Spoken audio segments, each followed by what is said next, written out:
नमस्कार दोस्तों, welcome back. आप देख रहे हैं कॉफी विद सुबीर जैन और एक बड़े ही इंपॉर्टेंट मुद्दे के ऊपर एक सीक्रेट विजिट जो मोदी जी करने वाले हैं रशिया की। उसके लिए बात करेंगे संजीव मिड्डा जी से, क्योंकि एक तो एस्ट्रोलॉजर भी हैं और अच्छे वाले एस्ट्रोलॉजर हैं, फेंकू नहीं है। और इनकी बातें मुझे बड़ी अच्छी लगती हैं बिकॉज़ ये बड़ी ही सूझी हुई बात करते हैं, कॉर्पोरेट के आदमी हैं और एक डीप एनालिसिस जियोपॉलिटिक्स की भी करते हैं, साथ में अपना तड़का भी लगाते हैं एस्ट्रोलॉजी का। तो संजीव जी, सबसे पहले तो जय Shri Ram and thank you for joining today. Jai Shri Ram Sumitji. It's an honor to sir be on your show. Sir it's honour is all mine और लोग पसंद करते हैं। कई लोगों ने मुझे रिक्वेस्ट भी किया है कि भाई मिड्डा जी को बुलाइए, तो मैं बार-बार आपको रिक्वेस्ट भी करता हूँ। पहले ये बताइए कि मोदी जी का ये जो सीक्रेट विजिट है रशिया का नहीं है, मॉस्को का विजिट है। 9 साल के बाद या समझ लीजिए मोदी जी मॉस्को जा रहे हैं।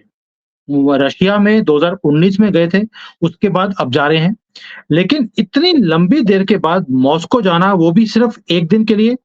मोदी जी का ये स्वभाव नहीं है कि वो कहीं जाएँ, सुबह जाएँ, रात को मीटिंग करके अगले दिन वापस आ जाएँ। वो तो 3-4 मीटिंग करके आते हैं, 2-3 दिन लगा के आते हैं। इस बार ऐसा क्या हो गया कि रशिया जा रहे हैं और 1 दिन में ही वापस?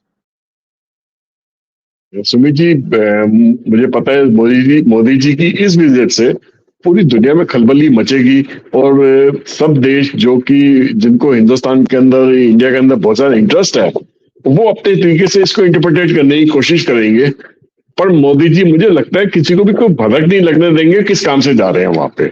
और वो जिस काम से जा रहे हैं उसको अचीव करके ही वापस आएंगे। और ऑलरेडी उसके बीच बारे में बैक चैनल्स के ऊपर ऑलरेडी काफी बातचीत हो चुकी होगी और बेसिकली उसको सिर्फ एक अमली जामना पहनाने के लिए मोदी जी और प्रेसिडेंट पुतिन जो आमने सामने बैठेंगे और उसको एक जो भी उनका आपस बीच में एग्रीमेंट होगा, कॉन्ट्रैक्ट होगा, उसको साइन करके उसका अंडरस्टैंडिंग बना के मोदी जी इमीडिएटली एक ही दिन के विजिट के बाद इंडिया वापस आ जाएंगे। तो इसके अंदर ये सारा खेल जियो पॉलिटिक्स का है सुमित जी। देखिए, कोविड के बाद में दुनिया में पूरी उथल पुथल हुई है और नए समीकरण पैदा हुए हैं। हर एक देश अपने ही बेनिफिट को मद्देनजर रखते हुए नए नए रूपरेखा रच रहा है, नए नए पावर सेंटर्स क्रिएट हो रहे हैं और उसमें हिंदुस्तान भी उसमें पीछे क्यों हटे? क्योंकि इंडिया एक पावरफुल देश बन के उभरा है। मोदी जी के 10 साल के राज में इंडिया ने बहुत बड़े बड़े कदम उठाए हैं, बहुत तरक्की करी है उस दौरान में। और अभी भी मोदी जी मेरे हिसाब से वही चाहेंगे कि अगले 5 साल में भी ये तरक्की का रास्ता ये रुके ना। और उस सिलसिले में कि कोई भी दूसरा देश अड़ोस पड़ोस में या कहीं और से भी हिंदुस्तान को किसी भी तरीके का कुछ भी नुकसान न पहुंचा पाए। तो ये रशिया के साथ ये जो एग्रीमेंट है इंडिया का, बहुत जरूरी है, क्योंकि रशिया इंडिया का हमेशा ही एक पुराना और विश्वास वाला दोस्त बना रहा है। संजीव जी, देखिए आपने बातों बातों में कुछ इंडिकेशन दे दी है। दैट मीन्स आपने बोल दिया कि अड़ास पड़ोस में जो भी कोई पंगा लेने की बात करेगा उसके लिए कोई एग्रीमेंट करने जा रहे हैं। इसका मतलब है, हम भी समझते हैं कि कुछ तो बड़ा है जो मोदी जी करने जा रहे हैं, नहीं तो ऐसे अनशेड्यूल्ड विजिट है ये। इट वाज नॉट प्लान्ड, कोई भी प्लानिंग नहीं थी, आखिरी मोमेंट पर इसको प्लान किया गया है। कोविड का टाइम हुआ, मोदी जी नहीं गए। उसके बाद हमने देखा यूक्रेन का वॉर हुआ, हमारा मोस्ट ट्रस्टेड पार्टनर है रशिया, लेकिन हम फिर भी रशिया नहीं गए और अब जा रहे हैं, वो भी 1 दिन की विजिट के लिए। मोदी जी कुछ तो बड़ा करके आएंगे, ये मुझे पूर्ण विश्वास है। अभी मैं कल एक कार्तिक गौर जी हैं, उनके साथ एक शो कर रहा था। एस्ट्रोलॉजी के लिए उन्होंने बोला है कि मोदी जी ने जो इस बार अपना शपथ ग्रहण किया है, वो एक ऐसा मुहूर्त है जिसके अंदर वो शत्रुओं का नाश कर ही छोड़ेंगे, बेशक वो देश के अंदर हैं या देश के बाहर है। कहीं ऐसा तो नहीं है कि रशिया ने अभी-अभी नॉर्थ कोरिया के साथ एक एग्रीमेंट किया है, तो मोदी जी के दिमाग में आया हो कि यार क्यों ना मैं भी एक एग्रीमेंट कर लूं कि भाई अगर मेरे ऊपर किसी ने कुछ किया तो Russia will come and stand with me. It's a hypothetical, मैं ये नहीं कह रहा हूँ कि इसीलिए कर रहे हैं, जा रहे हैं, क्योंकि उसकी कुछ दस्तक दिखती है। मोदी जी जो करते हैं ना, उसकी मैं देखता हूँ कि कोई ना कहीं तारें जुड़ी होती हैं। एससीओ की मीटिंग अगले महीने होने वाली है और मोदी जी ने बोल दिया मैं नहीं आऊंगा। शंघाई कोऑपरेशन ऑर्गेनाइजेशन की मीटिंग हो रही हो और मोदी जी मना कर दें, कुछ तो पकड़ा है सर। बिल्कुल पकड़ा सुमित जी। देखिए, क्या है कि इस वक्त मोदी जी एक चीज तो समझ रहे हैं कि इलेक्शन के दौरान जो जितने भी वेस्टर्न लॉबी थी या जितने भी कबाल जो था, डीप स्टेट थी दूसरी कंट्रीज के, उन्होंने भारत के अंदर खूब सारा पैसा लगाया बहुत सब हिंदुस्तान की इलेक्शन को तो हिलाने के लिए बहुत सारा गलत इंफॉर्मेशन लोगों के बीच में डाला। तो वो ये समझिए कि देखिए कि ये जो चीज है वो मोदी जी इस चीज को ज्यादा दिन चलने में नहीं देना चाहते कि भी इसकी कि ये लोग हिंदुस्तान के अंदर आके आने वाले दिनों में और गड़बड़ी फैलाई। इससे अच्छा है कि मैं कुछ अपना ऐसा निर्णय लूं कि कल को मैं किसी चीज पे एक्शन लेना चाहूं, चाहे वो मिलिट्री हो या डिप्लोमेटिक हो, जिसमें जिसको बहुत स्ट्रांग है, जिसको वो एक बहुत स्ट्रांग टाइप एक्शन की तरह लेने की कोशिश करें और उस एक्शन के अंगेंस्ट जब पूरी दुनिया इकट्ठी हो मोदी जी के खिलाफ ही ये आपने एक्शन कैसे ले लिया और इनको बोले कि इसको पीछे हटिए या इसका काम है, इससे पीछे हटना चाहिए आपको। तो उस वक्त रशिया एक ऐसा देश निकल के आए जो इंडिया को सपोर्ट कर सके कि इंडिया ने जो स्ट्रॉन्ग एक्शन लिया है वो सही एक्शन लिया है। इंडिया का पूरा हक है अपनी कंट्री की सॉवरेनिटी को बचाने के लिए, अपने हितों के बारे में सोचने के लिए। तो हो सकता है मोदी जी का एक रशिया का जो सपोर्ट है वो बहुत महत्वपूर्ण है इस वक्त। सर देखिए, रशिया का आपने बोला रोल बड़ा ही महत्वपूर्ण है, वीटो पावर है यूनाइटेड नेशंस में। अगर कोई भी एक्शन भारत के खिलाफ लेने की कोशिश भी करेगा, रशिया अपना वीटो पावर बड़े आराम से भारत के लिए यूज करता भी रहा है और कर भी सकता है। हो सकता है मोदी जी कुछ बड़ा करने वाले हैं जिसके लिए रशिया में जाकर पुतिन से फेस टू फेस बात करनी जरूरी थी, क्योंकि फोन के ऊपर बात कुछ और होती है, फेस टू फेस और होती है। सर एक और चीज है, आपको मालूम है कि भारत जैसे स्क्वाड में है, वहां पे अमेरिका भी है, रशिया की अमेरिका के साथ हमेशा लगती है। इंडो पैसिफिक के अंदर भारत का रोल बढ़ता जा रहा है एंड वहां पर भी रशिया हमारे से नाराज है। कहीं ना कहीं वहां पर ये बात भी होने का अनुमान है कि भाई मैं आपके लिए क्वाड को या इंडो पैसिफिक को मैं छोड़ता हूं, आप मुझे उसके बदले में क्या देते हैं, क्योंकि डिप्लोमेसी में हमेशा ही गिव एंड टेक होता है। इट इज नॉट कि मैं क्या लेने जा रहा हूं, पहले होता है कि मैं क्या दूंगा, उसके बदले में मुझे क्या मिलेगा। आपको लगता है कि ऐसा भी कुछ हो सकता है कि where we get some assurances from Russia in this secret visit और उसके बदले में हो सकता है मोदी जी कुछ छोड़ भी दे? सुमित जी देखिए, रशिया जिस ब्लॉक को बिलोंग करता है वो तो हमें पता ही है कि वो जो ब्लॉक है वो वेस्टर्न ब्लॉक के अगेंस्ट है, मतलब उसके साथ में नहीं खड़ा हुआ, उस अलग से खड़ा हुआ है। तो वो रशिया हमेशा से चाहेगा कि इंडिया कहीं ना कहीं रशिया की फेवर की कोई बात करे, जिसमें रशिया इंडिया के फेवर आने वाले समय में अगर इंडिया को जरूरत पड़े तो रशिया इंडिया की फेवर की बात कर सके। तो उसमें वो रशिया चाहेगा कि कहीं ना कहीं इंडियन गवर्नमेंट जो है वो एक इस टाइप का स्टैंड ले कि वो खुले तरीके से मतलब जिस तरीके से जैसे क्वाड को ज्वाइन करा और भी कई फोरम्स को ज्वाइन, वेस्टर्न लॉबी के फोरम्स को ज्वाइन करा इंडिया ने, तो उसमें वो इंडिया ने जबकि अभी तक बड़ा न्यूट्रल स्टैंड रखा हुआ है, बट आने वाले टाइम पे वो चाहेगा कि इंडिया एक टफ स्टैंड ले जिसमें उसके अपने हितों की बात करे और वर्ल्ड ऑर्डर को किसी भी तरीके से बिगाड़ने का जो मोहिम वेस्टर्न वर्ल्ड ने छेड़ रखा है उसको कहीं ना कहीं लगाम रखे। और देखिए, बिना इंडिया की सहायता के वेस्टर्न वर्ल्ड भी बहुत ज्यादा आगे प्रोसीड नहीं कर सकती इस एरिया के अंदर कुछ भी डिस्टर्बेंस पैदा करने के लिए, खलबली पैदा करने के लिए। सुमित जी, मैं आपका ध्यान एक चीज पर और लाना चाहता हूँ। देखिए, अमेरिका में जब भी इलेक्शन आती है, इलेक्शन से कुछ समय पहले वो किसी न किसी कंट्री पे अटैक करता है, ठीक है ना, चाहे वो इराक वॉर हो, चाहे वो लिबिया पे हो, चाहे वो इजिप्ट के अंदर गवर्नमेंट को गिराने का सिलसिला हो, चाहे वो और भी अफगान वॉर हो, जिस भी तरीके से अफगान वॉर को उसे हैंडल करा गया है अमेरिका की तरफ से, तो उसको देखिए उससे कहीं ना कहीं आगे पीछे में इलेक्शन का माहौल वहां पे पैदा हो रहा था। और लोगों का जो यूएसए की जो पॉपुलेशन है उसको उन्होंने क्या कहते हैं एक नेशनल भावना में बांधने के लिए ये अटैक करा था कि देखिए अमेरिकन गवर्नमेंट जो है वो अमेरिका के सिटीजन का कितना ख्याल रखती है, दुनिया में कहीं भी हमारा दुश्मन होगा हम उसको वहीं पे खत्म करके आएंगे, कि हमने इसलिए ये वॉर छेड़ी है।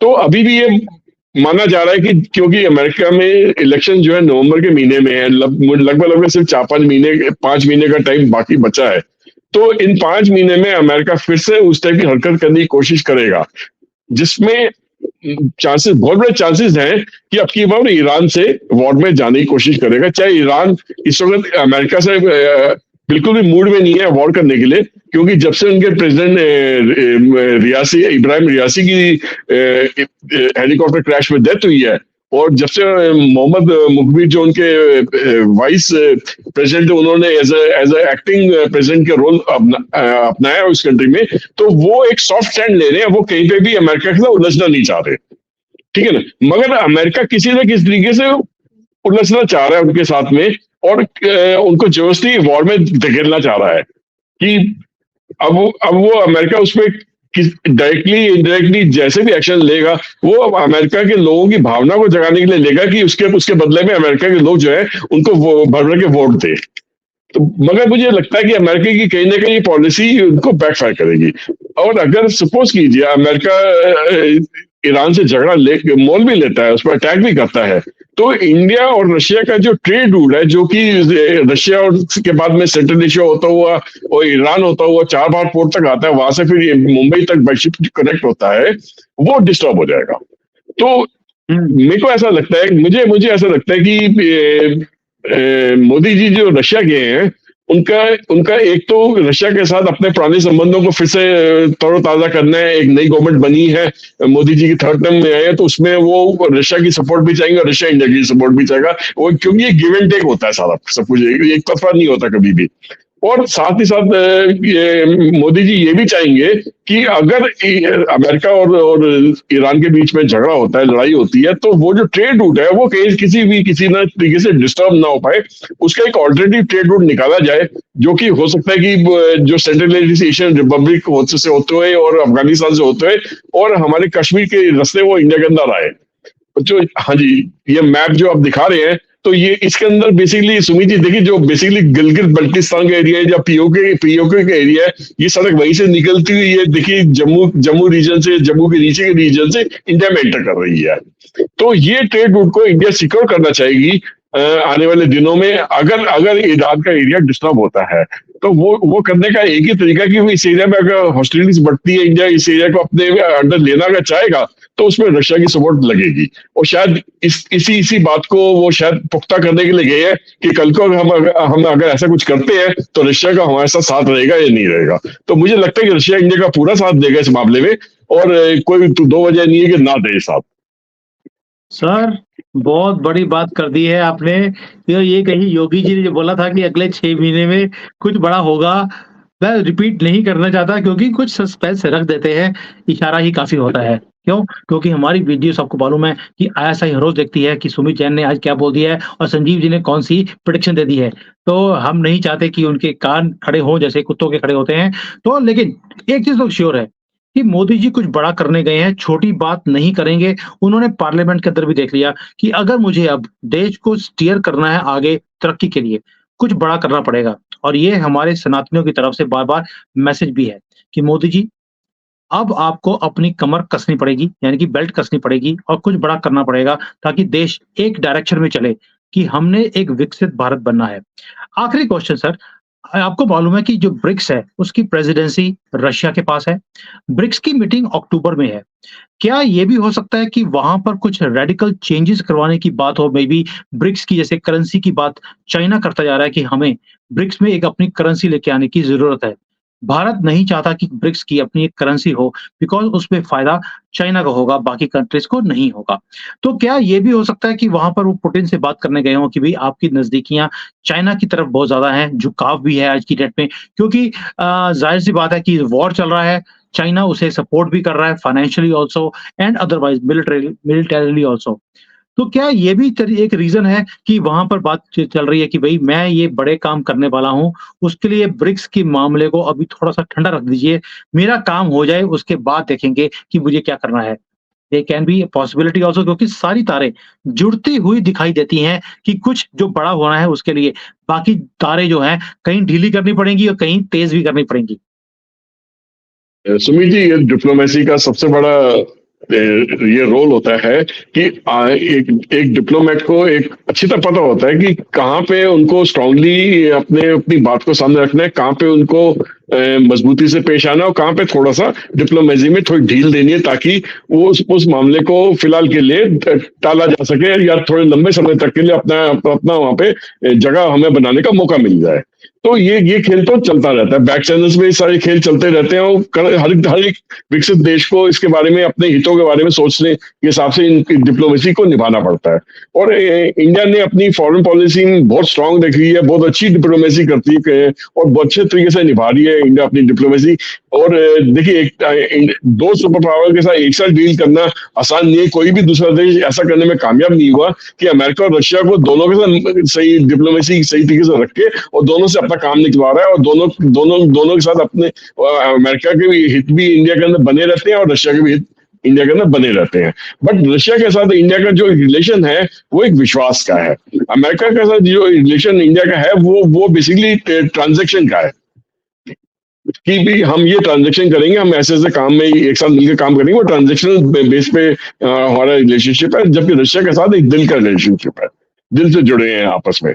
तो वो जो रिलेशनशिप पुख्ता है, वो पुराना है, वो रिलेशनशिप को हम भूल नहीं सकते किसी के कहने पे भी। तो वो उसका बेनिफिट तो वो रशिया को भी उठाने का पूरा हक है, इंडिया को भी उठाने का पूरा हक है। और जो कि देखिए, अब जैसे जैसे पेट्रोल डॉलर्स का मुद्दा उठा है कि सऊदी अरेबिया ने कह दिया कि मैं आगे से ऑयल जो डॉलर्स में नहीं बेचूंगा, तो कहीं ना कहीं डॉलर की डिमांड पे कमी उठेगी। अगर डॉलर की डिमांड में कमी उठेगी तो कौन सी करेंसी जो आने वाले टाइम पे उभर के आएगी? जाहिर है कि एशिया से कोई ना कोई करेंसी उठ के आएगी, क्योंकि डेवलपमेंट तो सारी इसी तरफ ही हो रही है। तो उसमें चाइना और इंडिया का नाम आएगा।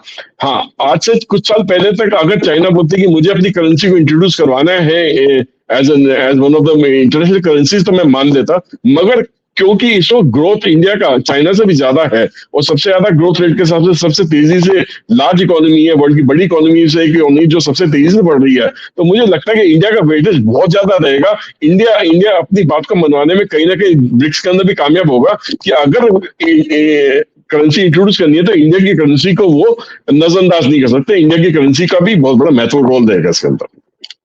बिल्कुल सही बात है। तो अगर मैं रैप अप करूं आज के मुद्दे को, कि मोदी जी एससीओ की मीटिंग में नहीं जा रहे, ब्रिक्स की प्रेसिडेंसी रशिया के पास है, वहां पे कुछ ना कुछ उनके कान में बोलने जा रहे हैं।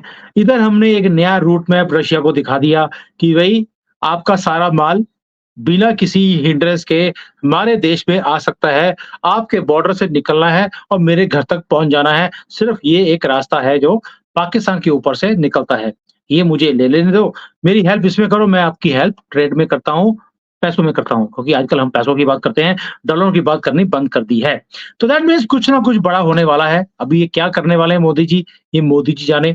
जो हमारी समझ है जियोपॉलिटिक्स के ऊपर, जो हम डॉट्स को जोड़कर देख सकते हैं कि there is something big cooking up, क्योंकि मोदी जी का मैंने रुख देखा है, it is ruthless right now. वो किसी भी मामले में अब पीछे हटने को तैयार ही नहीं है। और एक लीडर जो अपने देश के लिए काम करता है वो होना भी ऐसा चाहिए। और मोदी जी से हम ये जिसको बोलते हैं एक एक्सपेक्ट भी करते हैं कि वो काम करेंगे तो बड़ा ही करेंगे, छोटे काम ना वो सोचते हैं, ना छोटी सोच है, ना ही छोटे काम करते हैं।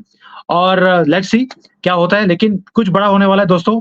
ये कंफर्म्ड न्यूज़ है कि कुछ बड़ा होने वाला है। मोदी जी क्या बड़ा करेंगे ये वक्त बताएगा। इसके ऊपर और चर्चा नहीं करते, लेट्स वेट एंड वॉच। और गर्व से हम वेट करेंगे उस मोमेंट की जब मोदी जी कुछ बड़ा करके हमारे सामने 8 बजे शाम को बोलेंगे, भाइयों बहनों मैंने ये ABC काम कर दिया है।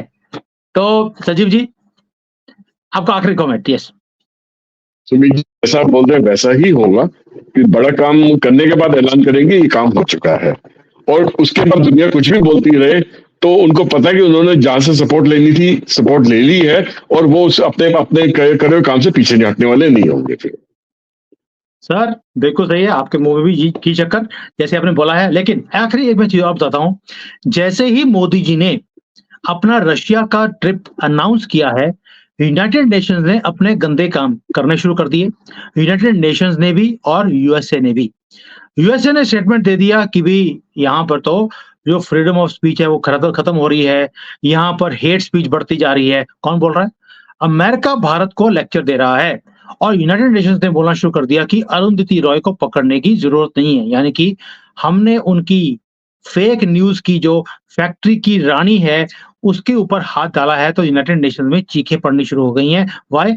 चीखें उस बात की नहीं है कि हम अरुंधति राय को पकड़ रहे हैं, चीखें इस बात की हैं कि मोदी जी रशिया जा रहे हैं, यानी कि जहां पर हमने आग लगानी थी वो लगा दी है। अब वक्त बताएगा कि ये आग कितनी देर तक सुलगती रहती है या बुझेगी। मुझे लगता नहीं है कि मोदी जी अब अगर चिंगारी लगाएंगे, आग लगाएंगे तो जल्दी से बुझाने वाले नहीं हैं। देखते हैं किस किस के पिछवाड़े में अब आगे आगे आग लगेगी और रास्ता कौन सा नया खुलने वाला है। वेट एंड वॉच दोस्तों। इसी के साथ आज वाइंड अप करते हैं। जय श्री राम और बड़े गर्व के साथ जय श्री राम। जय श्री राम, जय भारत माता। Hi there. If you liked the video, please don't forget to smash the like button, subscribe to our channel, and activate the bell icon so that you receive all notifications whenever we upload a new video. Thanks for watching.